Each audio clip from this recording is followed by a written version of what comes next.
ಸರ್ವರಿಗೂ ನನ್ನ ಗೌರವಪೂರ್ವಕ ನಮನಗಳೊಂದಿಗೆ ನನ್ನ 4 ಮನದಾಳಗಳ ಮಾತನ್ನು ಪ್ರಾರಂಭಿಸುವಂಥ ಒಂದು ಕಾರ್ಯವನ್ನು ಹಮ್ಮಿಕೊಳ್ತಾ ಇದ್ದೇನೆ. ಎಲ್ಲ ಸನ್ಮಾನ್ಯರೇ, ಈ ದಿವಸದ ಈ ಸಭೆಯ ವೇದಿಕೆಯಲ್ಲಿ ಆಸೀನರಾಗಿರುವಂಥ ಪ್ರಸ್ತುತ ಸರ್ಕಾರಿ ನೌಕರ ಸಂಘದ ಅಧ್ಯಕ್ಷರು, ಯುವಕರು, ಉತ್ಸಾಹಿಗಳು ಆದಂಥ ಷಡಕ್ಷರಿ ಅವರೇ, ಹಾಗೂ ವೇದಿಕೆಯ ಮೇಲಿರುವ ಎಲ್ಲ ಜಿಲ್ಲಾ ಸಂಘದ ಸಂಘಟನೆಯಿಂದ ಈ ಒಂದು 24-29 ಅವಧಿಗೆ ಆಯ್ಕೆಯಾಗಿ ಬಂದಿರುವಂಥ ಎಲ್ಲ ನನ್ನ ಆತ್ಮೀಯ ನೆಚ್ಚಿನ ಜಿಲ್ಲಾಧ್ಯಕ್ಷರುಗಳೇ ಮತ್ತು ಕಾರ್ಯದರ್ಶಿಗಳೇ, ಅದೇ ರೀತಿ ತಾಲೂಕು ಮತ್ತು ಇನ್ನಿತರೆ ಸ್ಥಳಗಳಿಂದ ಆಯ್ಕೆಯಾಗಿ ಉತ್ಸಾಹಿಗಳಾಗಿ ಇಲ್ಲಿ ಬಂದು ಆಸೀನರಾಗಿರುವಂಥ ಎಲ್ಲ ನನ್ನ ಆತ್ಮೀಯ ನೌಕರರ ಬಂಧುಗಳೇ,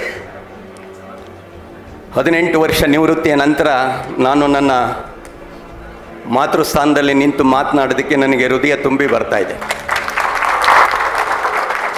ಕರ್ನಾಟಕ ರಾಜ್ಯ ಸರ್ಕಾರಿ ನೌಕರರ ಸಂಘ ಅಂತ ಹೇಳಿದರೆ ಅದಕ್ಕೆ ಒಂದು ಭವ್ಯ ಪರಂಪರೆ ಇದೆ, ದೊಡ್ಡ ಇತಿಹಾಸ ಇದೆ. ಹಾಗೆ ಎಲ್ಲೂ ಇಲ್ಲದಂಥ ಸಂಘಟನಾತ್ಮಕವಾದಂಥ ಬಲವಾದಂಥ ಶಕ್ತಿ ಸರ್ಕಾರಿ ನೌಕರರ ಸಂಘಕ್ಕೆ ಪ್ರಾಯಶಃ ಇದೆಲ್ಲ ಸಾಧನೆ ಆಗಿದೆ ಅಂತ ಹೇಳಿದರೆ ಅಲ್ಲಿ ನಮ್ಮ ಭವನ ನಿರ್ಮಾಣ ಆಗಿದೆಯಲ್ಲ, ಅಲ್ಲಿಯ ಒಂದು ದಿವ್ಯ ಶಕ್ತಿ ನಮ್ಮನ್ನು ಈ ಮಟ್ಟಕ್ಕೆ ತಗೊಂಡೋಗಿದೆ ಅಂತ ಹೇಳೋದಕ್ಕೆ ನಾನು ಈ ಸಂದರ್ಭದಲ್ಲಿ ಸಂತೋಷ ಪಡ್ತಾ ಇದ್ದೇನೆ. ರಾಜ್ಯ ಸರ್ಕಾರಿ ನೌಕರರ ಸಂಘಟನೆ 6.5 ಲಕ್ಷ ಸರ್ಕಾರಿ ನೌಕರು, ವಿವಿಧ ವೃಂದಗಳು, ಸುಮಾರು 84 ಇಲಾಖೆಗಳಲ್ಲಿ ಸರಿದೂಗಿಸಿಕೊಂಡು ಅವರನ್ನು ಸಮಾನಾಂತರವಾಗಿ ಆಲೋಚನೆಯನ್ನು ನಾವು ಒಂದು ದಾರಿಗೆ ತೆಗೆದುಕೊಂಡು ಆ ಸಂಘಟನೆಯನ್ನು ಮುನ್ನಡೆಸೋದಿದೆಯಲ್ಲ, ಅದು ನಿಜವಾಗಲೂ ಸಾಮಾನ್ಯವಾದಂಥ ಕೆಲಸ ಅಲ್ಲ, ಭಾರಿ ಒಂದು ರೀತಿಯ ಕಷ್ಟಕರವಾದಂಥ ಕೆಲಸ. ಅಂತಹ ಕೆಲಸವನ್ನು ಮಾಡಲಿಕ್ಕೆ, ಆ ಸಂಘಟನೆಯನ್ನು ಮುಂದುವರಿಸೋದಕ್ಕೆ, ಸಾತ್ವಿಕ ಶಕ್ತಿಯನ್ನು ಸಂಘಕ್ಕೆ ಕೊಡೋದಕ್ಕೆ ಪ್ರಾಯಶಃ ನೀವೆಲ್ಲರೂ ಈಗಾಗಲೇ ಒಂದು ತೀರ್ಮಾನಕ್ಕೆ ಬಂದಿದ್ದೀರಿ ಅಂತ ಹೇಳಿ ನಾನಾದರೂ ಭಾವಿಸ್ತಿದ್ದೇನೆ. ಎಲ್ಲದಕ್ಕೆ ಅರ್ಹತೆಯನ್ನು ಹೊಂದಿರುವಂಥ ನಾಯಕರನ್ನು ಚುನಾವಣೆ ಮಾಡುವಂಥ ಮಹತ್ತರ ಘಟ್ಟದಲ್ಲಿ ನೀವು ಇವತ್ತಿದ್ದೀರಿ.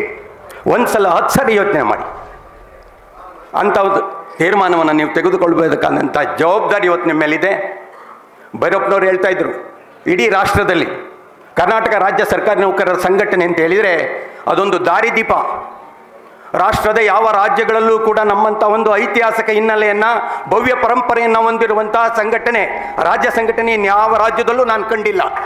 ಅಂಥ ಒಂದು ಭವ್ಯ ಪರಂಪರೆಗೆ ತಾವು ಅದನ್ನು ಪೂರಕವಾಗಿ, ಅದನ್ನು ಮತ್ತಷ್ಟು ಬಲಯುತವಾಗಿ ಬೆಳೆಸೋದಕ್ಕೆ ಆಲೋಚನೆ ಮಾಡಿಕೊಂಡು ನೀವು ಇವತ್ತು ಕಾರ್ಯಪ್ರವೃತ್ತರಾಗಬೇಕು ಅಂತ ಹೇಳಿ ಈ ಸಂದರ್ಭದಲ್ಲಿ ನಾನು ಬಯಸ್ತಾ, ನಾನೀಗಾಗಲೇ ಇಲ್ಲಿ ತಾಲೂಕು ಮತ್ತು ಜಿಲ್ಲಾ ಮಟ್ಟದಲ್ಲಿ ನಿಮ್ಮನ್ನು ಆಯ್ಕೆ ಮಾಡಿದ್ದಾರೆ ಅಂತ ಹೇಳಿದರೆ ಸರ್ಕಾರಿ ನೌಕರರು ನಿಮ್ಮ ಮೇಲೆ ನಂಬಿಕೆ ಇಟ್ಕೊಂಡಿದ್ದಾರೆ.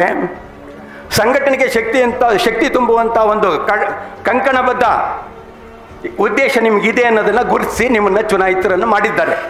ಆ ಉದ್ದೇಶಕ್ಕೆ ಸಾಫಲ್ಯತೆಯನ್ನು ನೀವು ಮತದಾರರಾಗಿ ಇವತ್ತು 27ನೇ ತಾರೀಕು ಚುನಾವಣೆ ನಡೆಯುವಂಥ ಸಂದರ್ಭದಲ್ಲಿ ನೀವು ಕಾರ್ಯಪ್ರವೃತ್ತರಾಗಬೇಕು ಅನ್ನೋ ನನ್ನ ಬಯಕೆ. ಈಗ ನಿಮ್ಮನ್ನು ಆಯ್ಕೆ ಮಾಡಿದ್ದಾರೆ ಸರ್ಕಾರಿ ನೌಕರು.